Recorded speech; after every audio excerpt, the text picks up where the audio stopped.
Hello दोस्तों, ये रिश्ता क्या कहलाता है स्टार प्लस के मोस्ट पॉपुलर शो में आपको दिखाया जाएगा। अक्षरा जो होती है वो जैसा वर्षा को समझाती है, वर्षा जो होती है वो ठीक ऐसे ही करती है और आगे सभी परिवार वालों से बताती है। कहती है कि मैंने रणवीर की माँ से कह दिया है कि आपका जो लड़का है वो हमारी लड़की के लायक नहीं है, मैं अपनी बेटी के लिए कोई नेक लड़का चुन के लेके आऊँगी। वर्षा जो होती है वो पूरे परिवार के आगे शर्मिंदा होती है, क्योंकि सिर्फ इस रिश्ते के ये वर्षा ही जोर लगाती है कि अनन्या का रिश्ता उस घर में हो जाए। सभी जो होते हैं वो उसे माफ़ कर देते हैं। फिर उसके बाद वो अक्षरा के पास जाती है, कहती है कि क्या करूँ, तेरे आगे हाथ जोड़ूँ या तेरे पैर पकड़ूँ।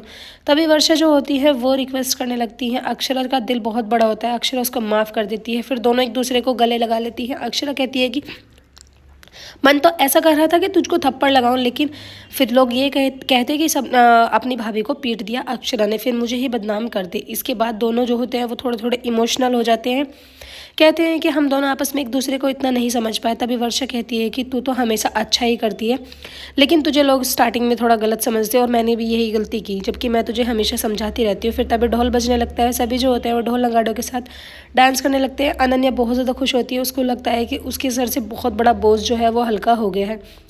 उधर भाभी माँ जो होती हैं वो बुआ को बताती हैं, कहती हैं कि वहाँ पर सब कुछ ठीक है और सभी परिवार वाले जो है बहुत खुशियाँ मना रहे हैं। कि तभी बुआ कहती है कि एलो जी, इनका रिश्ता टूटा है और इनको खुशियाँ मनाने की पड़ी है। गांव समाज में अगर ये पता चलेगा कि उस लड़की का रिश्ता टूट गया तो कोई उस लड़की का रिश्ता आगे लेगा भी नहीं। उधर सभी परिवार वाले जो होते हैं वो वर्षा और अनन्या के बारे में सोच रहे होते हैं। कहते हैं कि अनन्या के साथ हमारा बहुत अच्छा हुआ, क्योंकि हमारी राजकुमारी की जो हंसी है वो भी कहीं गायब हो गई थी। सभी बच्चे जो होते हैं वो मस्ती कर रहे होते हैं, बड़े भी उनके साथ मिलके मस्ती करते हैं। नैतिक तभी अक्षरा से कहते हैं कि तुम्हें नायरा का बहुत ज़्यादा ध्यान रखना है, क्योंकि नायरा जो है बहुत ज़्यादा डरी हुई है और वो अभी बहुत छोटी बच्ची है, इसलिए हमें ही उसका ध्यान रखना होगा। तभी इन सबको यही लगता है कि शायद घर में इधर उधर कोई है, क्योंकि छोटी मोटी हरकतें हो रही होती हैं। उधर अनन्या जो होती है वो अपने पापा से बात करती है। कहती है कि पापा, जब आप यहाँ नहीं थे मुझे बहुत ज़्यादा डर लग रहा था, मेरे पास कोई ऐसा नहीं था कि जिससे मैं दिल खोल के अपनी सारी बातें कर सकूँ। और अब आप आ गए हो तो मेरी जो है स्ट्रेंथ वापस आ गई है। तारा जो होती हैं वो अक्षरा को फ़ोन करती हैं और उनसे वहाँ के बारे में पता करती हैं। कहती है अक्षरा कि यहाँ पर तो सब कुछ ठीक है। तभी तारा कहती है कि क्या मैं आपसे एक सवाल करूँ कि शादी के बाद लड़की का चेंज होना बहुत ज़रूरी है। तभी अक्षरा कहती है कि थोड़ा बहुत एडजस्ट तो करना ही पड़ता है। उधर तारा के दादाजी जो होते हैं उस परिवार के बारे में खबर लेते हैं। तभी अक्षरा तारा जो होती है वो कहती है कि दादाजी वहाँ पर सब कुछ जो है ठीक है।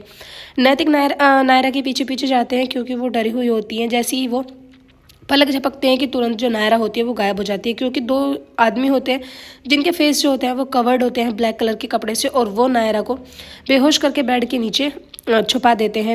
नैतिक जो होते हैं इधर उधर नायरा को ढूंढते हैं, लेकिन नायरा का कुछ भी पता नहीं चलता है। एपिसोड की एंडिंग ऐसी होगी, आने वाले एपिसोड्स में आपको दिखाया जाएगा।